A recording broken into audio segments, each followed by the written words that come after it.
A mediados de los años 70, se afirma que Steve Jobs y Wozniak son los padres de la era de la computadora personal. Cuando Woz tenía 11 años, construyó su propia estación de radio amateur y obtuvo una licencia de emisión. A los 13, Steve Wozniak comenzó a diseñar las primeras computadoras que sentaron las bases de sus siguientes éxitos. Sabemos que su juego favorito es Tetris. En la década de los 90, dio tantos resultados altos al Nintendo Power que ya ni siquiera se los publicaban. Ha recibido múltiples premios, entre ellos, en el 2011, la Asociación Humanista Americana le otorgó la presea Isaac Asimov. Como detalle adicional, les comento que nuestro personaje, Wozniak, es un extraordinario bailarín y ha participado con éxito en el programa Dancing with the Stars. Quiero que le demos un fuerte aplauso por lo que ponemos.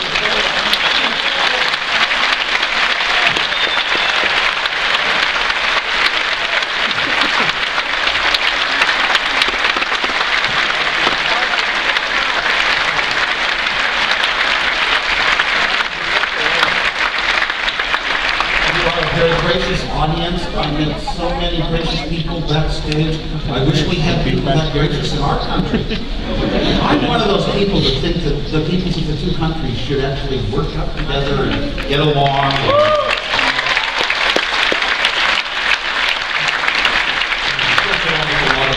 Philosophies. I'm so glad that this event is in Tijuana, which is, a great part of Mexico's ongoing economic revival, and a lot of manufacturing that's going on here. A lot of the products in my own house were assembled in Mexico and in Tijuana. Now, when I was in college a long time ago, back before Apple Computer, on the weekends, I loved to drive down. Highway 5 wasn't open yet. So we'd come down 99, we'd switch over to 5, and then we'd drive into Tijuana and do all the whole tourist things. I'd take my cousins with me. I usually wanted just to buy firecrackers. I was in college, bought my first guitar here in Tijuana. What an important part of my life and what it meant to me, music and relaxation of playing yourself. So many good memories of this city. Our lives have changed so much, and we have such wonderful technology that does incredible things that we could never imagine. What was the world like before we had apps to do everything? But the funny thing is, we're just in the infancy. We're just getting started. And basically these inventions and these devices, those of us who understood what computers were, how they could be powerful, how they could do things that were like thinking, even if they don't think, we wanted to bring this technology. We thought that it would affect the world in great ways, and we thought just one tiny % of where it's really going. We thought that's what the change was going to be. So it surprised us quite a bit how much can be done when you could put such smart devices in such small space. Our nature as human beings, from the instant we're born, is to explore and discover things about our world, about our environment, how it works. A baby, the day it's born, will turn its head a little bit towards sounds that are heard.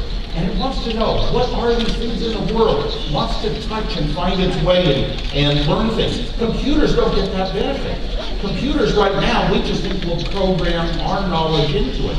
But someday, a computer is going to be like a human being. It's going to have to go through years and years of learning everything from walking to knowing what a house is, to what a kitchen is, to what a coffee maker might be, to maybe even being able to make a cup of coffee someday in my house like you could. The key is to all of our technological advancement and creating new things, math, science, technology, and engineering. No, it's not everyone needs to learn these things. Enough of us need to if we want to be skilled and enjoy being masters of making new things, but the world needs people of all types anyway in the world. Someday, in education, I am hopeful that we'll get to choose from the earliest ages on, choose the direction that we take, the courses that we want to be graded in. When I was young, I was taught that the purpose of technology, what engineers did was they created devices that made life easier for us. For example, due to engineers, we had bridges so we didn't have to drive as far. And due to engineers, we had washing machines. Our great-grandparents had to wash clothes with their own hands for hours. Oh, that was a terrifying thought. I thought, boy, they had a really bad time. You know, and it's not really true. They were just as happy as we are now, and they didn't need to do more. And I thought, wow, we make washing machines and they have more free time to spend watching television, entertaining themselves, going to movies, and someday, if we engineer enough things for the average person in the average home, we can all work 4 days a week instead of 5 days a week. Wouldn't that be wonderful to have a 3-day weekend? Well, now looking back, everybody in Silicon Valley, every family, needs 2 people working full-time, very stressfully, just to pay for a home. So somehow we didn't get extra days of work, we had more work we have to do. I don't understand that part of it, but we were successful at creating the devices that make the world very different and the future very different. I became a technologist very early on in my life, like many in this room. You discover that you like doing something. In early school days, the teacher said, I was faster than the girls at multiplication. They had never seen a boy that was faster than the girls. So I thought, I am good at something. I am good at mathematics. And I was about 8 years old, and I decided, I like being known for being good at something. School is important. Education is important. Education gives us a lot of little understanding of the lower elements of life that will make the really big important things out of someday. So I was mathematical. Now teachers will tell you that by the time students are about 8 years old, they can look in their class, they can tell which students really don't care much about learning anymore. They have sort of dropped out of the system. They aren't going to get better the next year, or the next year, or the next year. They pretty much give up that early in life. You know, and you can think of a lot of reasons why. You know, you're being graded, and some of the kids have all the answers right away, and you don't feel that good because you're in large classes and you're not the smartest. So, but being praised, getting inspiration is one way that you can get inspired to be a technologist. Another way is books and movies and stories that you see where technologists or inventors go into a laboratory and they build special equipment and it solves the problems of the world and it makes people happier and it makes people have better life. And those become your heroes. That's another way to become inspired about technology. And my heroes were in the books. They owned their own companies and they would go in and design things at night and save the world, you know, and be little Superman.